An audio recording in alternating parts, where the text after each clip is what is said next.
Everyone, मेरा नाम प्रियंका दांगी है और आप मेरे चैनल टारगेट एमपीपीएससी विद प्रिया पर हैं। अभी हमारा टॉपिक चल रहा है सुप्रीम कोर्ट और हाई कोर्ट यानी उच्चतम न्यायालय और उच्च न्यायालय। पहले हम सुप्रीम कोर्ट से संबंधित कुछ अनुच्छेद देख रहे हैं और हमारे अनुच्छेद 137 तक अभी तक हो चुके हैं पिछले वीडियोज में। आज हम अनुच्छेद 138 से शुरू करेंगे। कोशिश करेंगे कि अनुच्छेद 138 से लेके 147 तक जितने भी सुप्रीम कोर्ट से संबंधित अनुच्छेद हैं इस वीडियो में कंप्लीट हो जाएं। मैं चाह रही हूं कि जल्दी से हमारा ये टॉपिक खत्म हो जाए, क्योंकि मैं दिवाली की कुछ छुट्टियों के लिए जा रही हूं घर, तो हो सकता है 8-10 दिन वीडियो नहीं आ पाएगा और वहां नेटवर्क का बहुत प्रॉब्लम होता है, तो वीडियो में अपलोड वहां से नहीं कर पाऊंगी। ठीक है, तो मैं कोशिश कर रही हूं कि जितना ज्यादा ये हो जाए, एटलीस्ट हमारा सुप्रीम कोर्ट तो खत्म ही हो जाए। आके हम जल्दी से शुरू करेंगे और कोशिश करेंगे कि जल्दी जल्दी वीडियो लाएंगे तो हमारा सिलेबस जल्दी हो जाएगा। ठीक है, चलिए शुरू करते हैं। अनुच्छेद 138 क्या है?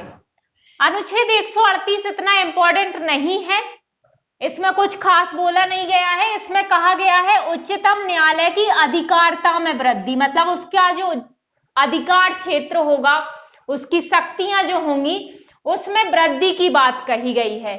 तो इसमें हम सिर्फ इतना सा इसमें से इतना देख सकते हैं कि इसकी अधिकारिता में वृद्धि कौन करता है। तो इसमें कहा गया है कि भाई संसद इसकी सुप्रीम कोर्ट की अधिकारिता में वृद्धि कर सकती है ना। अभी जहां तक उसका न्याय क्षेत्र है, जहां जो जो उसकी शक्तियां हैं, यदि उसमें वृद्धि करना होगा तो संसद विधि बना के कर सकती है, ऐसा अनुच्छेद 138 कहता है। ठीक है, अनुच्छेद 139 क्या है कि कुछ रिट निकालने की शक्तियों का सुप्रीम कोर्ट को प्रदत्त किया जाना। अनुच्छेद 32(2) के तहत हमने देखा था कि सुप्रीम कोर्ट यदि मौलिक अधिकारों का हनन होता है तो 5 प्रकार की रिट जारी कर सकता है। लेकिन अनुच्छेद 139 क्या कह रहा है कि अनुच्छेद 32(2) से भिन्न किसी अन्य प्रायोजन, है ना, मतलब ये यहां जोड़ लेना, से भिन्न किसी अन्य प्रायोजन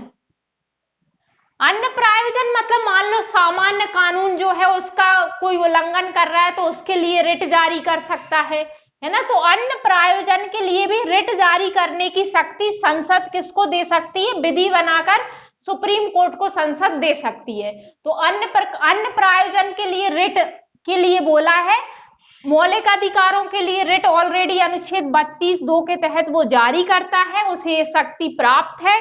लेकिन अनुच्छेद 139 में कहा गया है कि वो अन्य प्रायोजन मतलब मौलिक अधिकारों से भिन्न भी यदि कोई प्रायोजन होगा तो उसके लिए भी रिट जारी करने की शक्ति कौन दे सकता है? उसे संसद दे सकती है। हालांकि अभी तक संसद ने दी नहीं है, लेकिन हाईकोर्ट को अन्य प्रायोजन के लिए रिट जारी करने की शक्ति प्राप्त है ना। तो ये इसको मिल रखी है, बल्कि सुप्रीम कोर्ट को सिर्फ मौलिक अधिकारों के लिए रिट जारी करने की शक्ति है अभी भी, है ना।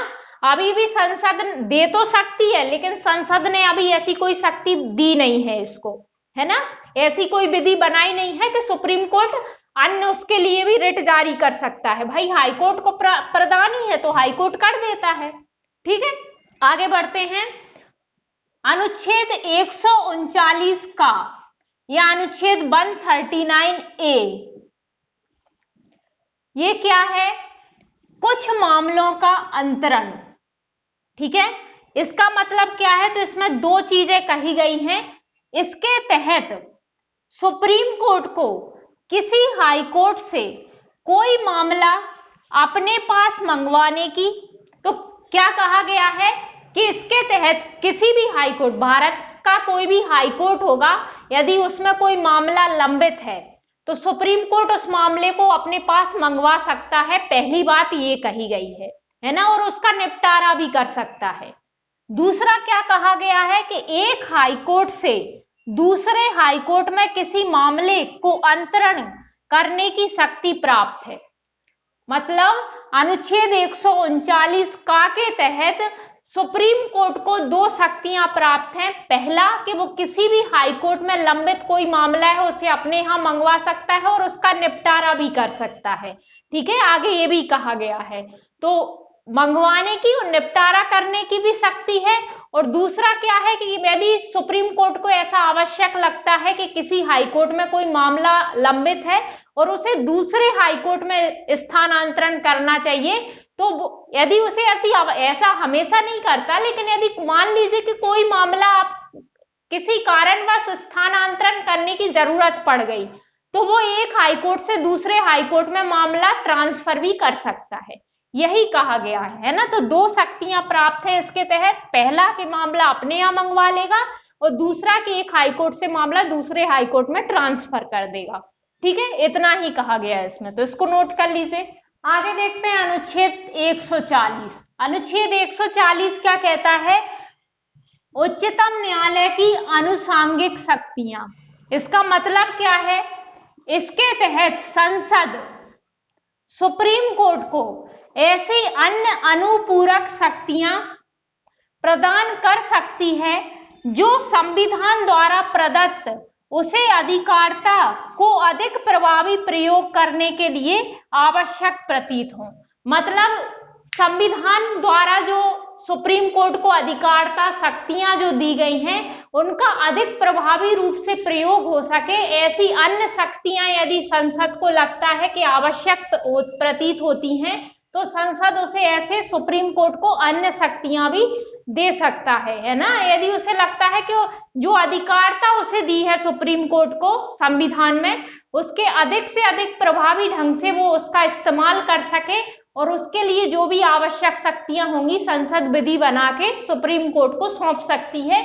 यही कहता है अनुच्छेद 140। ठीक है, आगे बढ़ते हैं। अनुच्छेद 141। अनुच्छेद 141 में क्या है? उच्चतम न्यायालय द्वारा घोषित विधि का सभी न्यायालयों पर अबाध्य कर होना।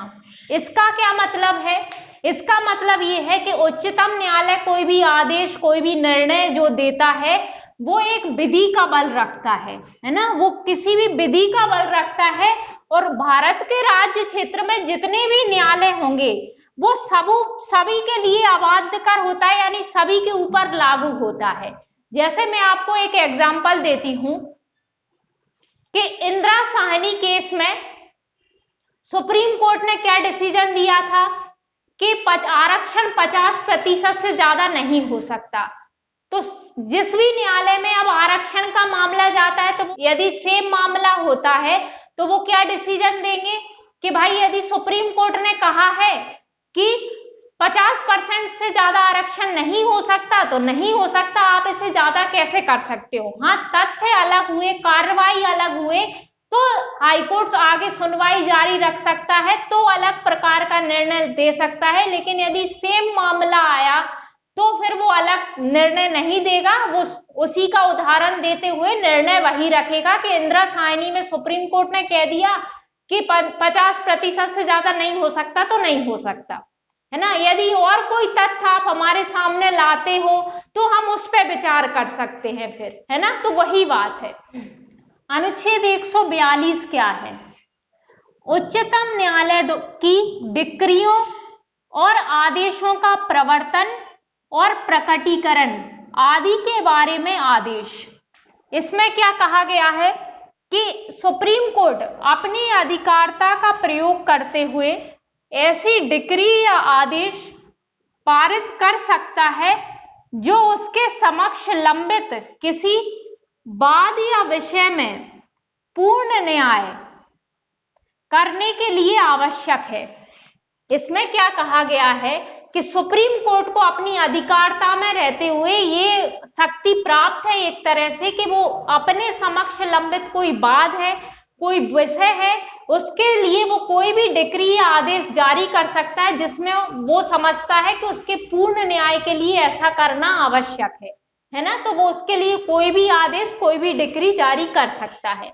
ये भी खास इंपॉर्टेंट नहीं है, लेकिन अब चूंकि हम सारे अनुच्छेद देख रहे हैं तो आप ये देख लीजिए। हाँ, अनुच्छेद 143 अब जो आने वाला है वो बहुत इंपॉर्टेंट है। ठीक है, तो इसे देख लीजिए, इसे लिख लीजिए। चलिए आगे बढ़ते हैं। अनुच्छेद 143। अनुच्छेद 143 बहुत इंपॉर्टेंट है। हो सकता है आपको 50 शब्द में भी लिखने आ जाए, वैसे मुश्किल है, लेकिन ये सुप्रीम कोर्ट की शक्ति है तो ये शक्ति में आप इसको जरूर मेंशन करना, और 3 नंबर में भी पूछने आ जाए तो कोई बड़ी बात नहीं है। उच्चतम न्यायालय से परामर्श करने की राष्ट्रपति की शक्ति, है ना, इसे प्रेसिडेंशियल रेफरेंस भी बोला जाता है।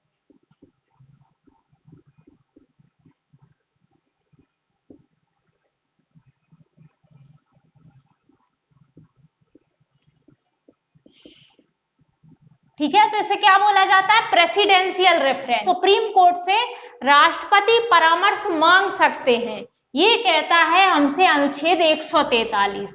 कब?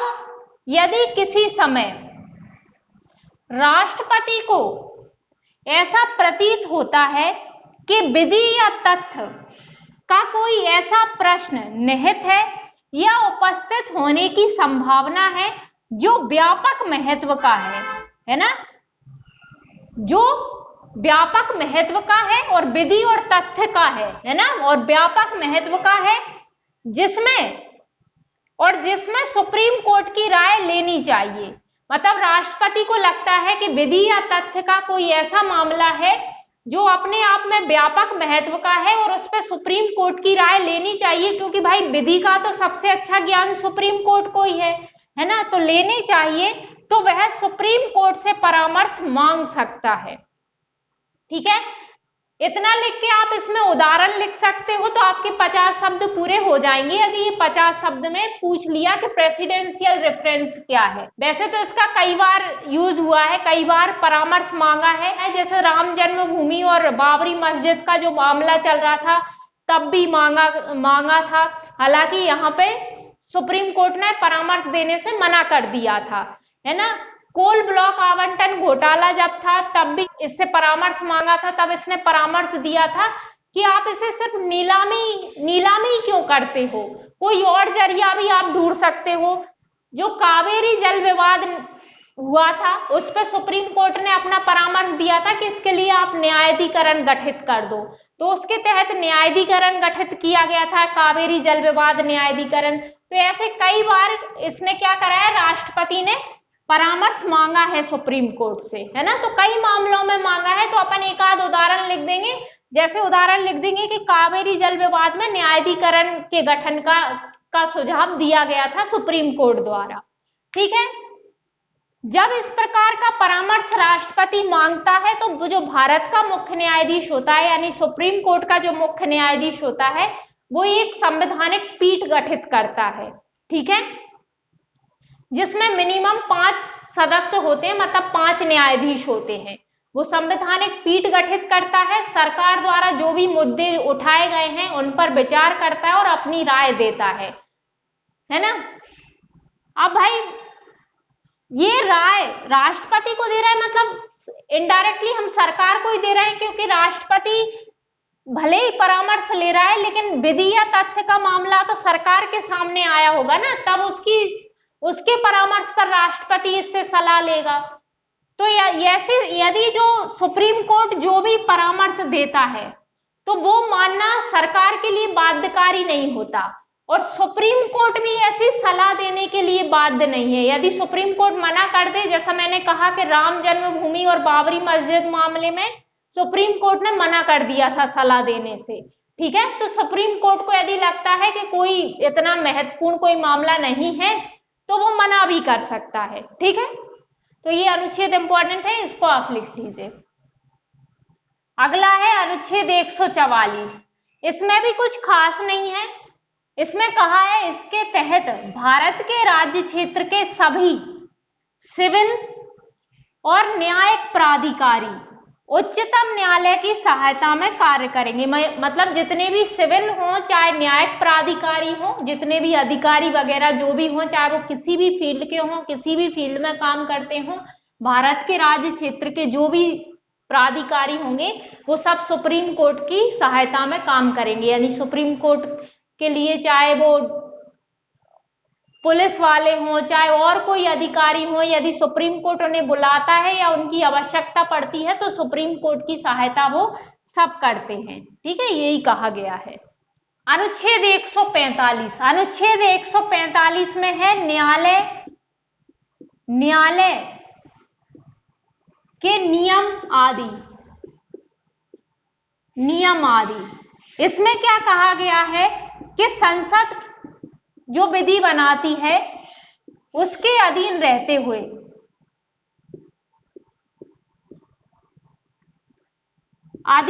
हुए समय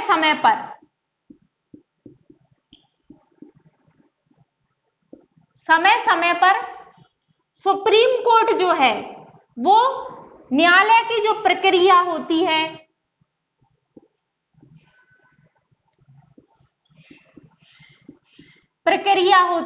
पद्धतियां होती हैं, उन सब का निर्धारण, उन सबके लिए पद्धतियां आदि के लिए क्या कर सकता है, विनियम बना सकता है या नियम बना सकता है ना।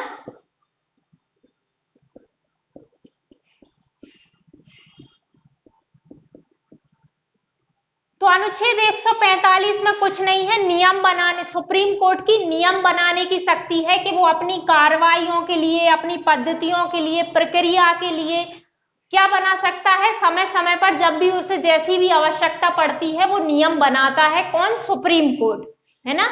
तो जैसे विधि व्यवसाय करने वाले व्यक्ति हैं उनके लिए यदि कोई नियम बनाए जा रहे हैं कि भाई वो किस तरह से काम करेंगे, है ना, जैसे वकील वगैरह काम करते हैं ना, तो वो किस तरह से करेंगे, न्यायालयों में कोई भी अपील वगैरह की प्रक्रिया होगी तो वो कैसी होगी, है ना, और कार्रवाइयां किस प्रकार से चलाई जाएंगी न्यायालयों में, तो इन सब के लिए संसद की बनाई गई विधि के अधीन रहते हुए सुप्रीम कोर्ट क्या कर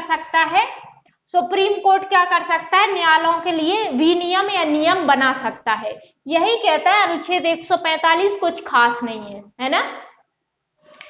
आगे बढ़ते हैं। अनुच्छेद 146 क्या है? उच्चतम न्यायालय के अधिकारी, सेवक तथा उनका व्यय। ठीक है, इसमें क्या कहा गया है, सुप्रीम कोर्ट को अपने अधिकारियों और सेवकों की नियुक्ति का और सेवा शर्तें निर्धारित करने का अधिकार है।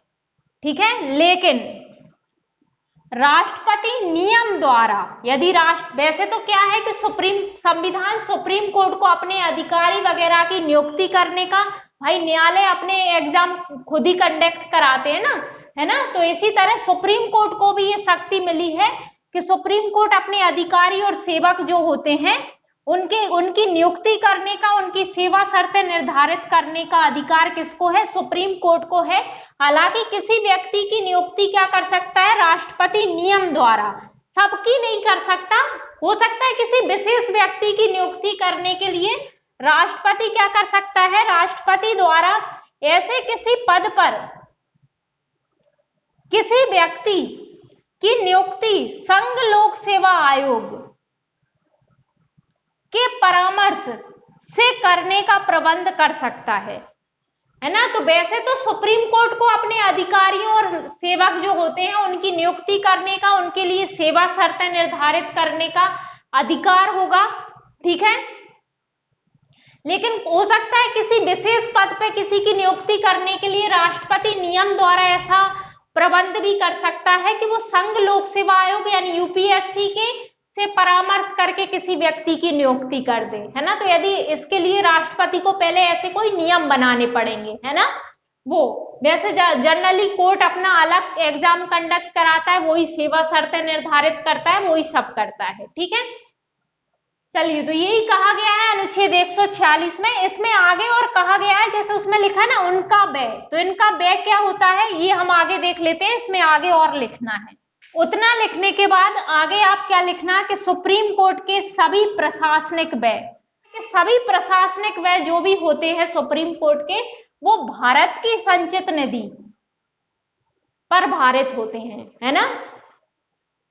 इसके द्वारा मतलब सुप्रीम कोर्ट के द्वारा लिया गया शुल्क और अन्य धनराशियां इसी कोष का भाग होती हैं, ठीक है। तो इसमें क्या कहा गया है कि सुप्रीम कोर्ट के जितने भी प्रशासनिक व्यय होंगे वो सब भारत की संचित निधि पर भारित होंगे, मतलब वो सब भारत की संचित निधि से होंगे, ठीक है। और ये भी कहा गया है कि सुप्रीम कोर्ट जो भी शुल्क लगाएगा या जो भी जुर्माना लगाता है या संपत्ति को कुर्क करता है ना, कहीं संपत्ति जब्त कर लेता है ना वो, तो वो सारी धनराशियां, वो सारे शुल्क जो क्या होते हैं, इसी कोष मतलब भारत की संचित निधि का ही भाग होते हैं।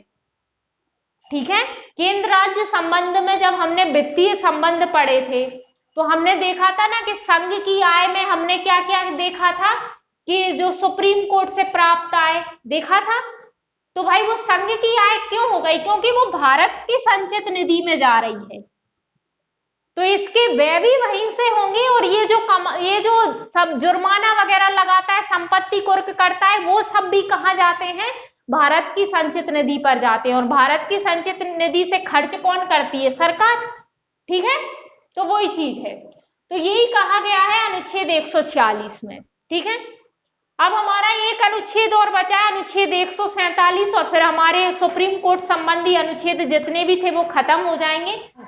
अनुच्छेद 147 में कुछ खास नहीं है, उसमें सिर्फ उसका निर्वचन दिया गया है ना।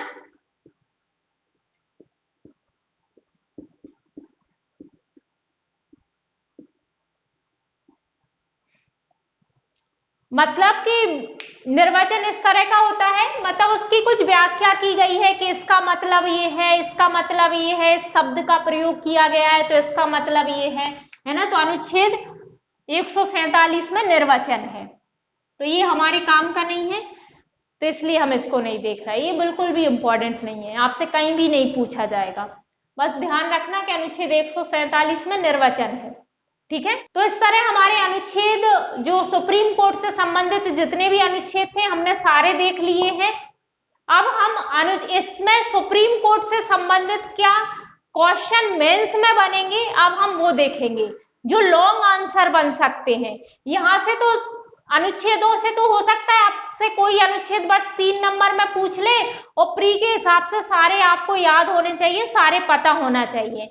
और ये अनुच्छेद मैंने क्यों और करवा दी, क्योंकि जब हम अब शक्तियां पढ़ेंगे और भी चीजें पढ़ेंगे तो इसी अनुच्छेदों से ही निकल के आएगा। अब चूंकि हम अनुच्छेद डिटेल में पढ़ चुके हैं तो आपको सारी चीजें अच्छे से समझ में आ जाएंगी कि हम क्या कह रहे हैं, क्योंकि सुप्रीम कोर्ट अब हमने पूरा पढ़ लिया है, उसके अनुच्छेदों में जितने भी जो प्रावधान थे हम सब देख चुके हैं। तो अब हम जब उसकी शक्तियां पढ़ेंगे, उनकी स्वतंत्रता और निष्पक्षता के जो भी प्रावधान है वो पढ़ेंगे, तो आपको अच्छे से समझ में आ जाएगा कि हम क्या कह रहे हैं।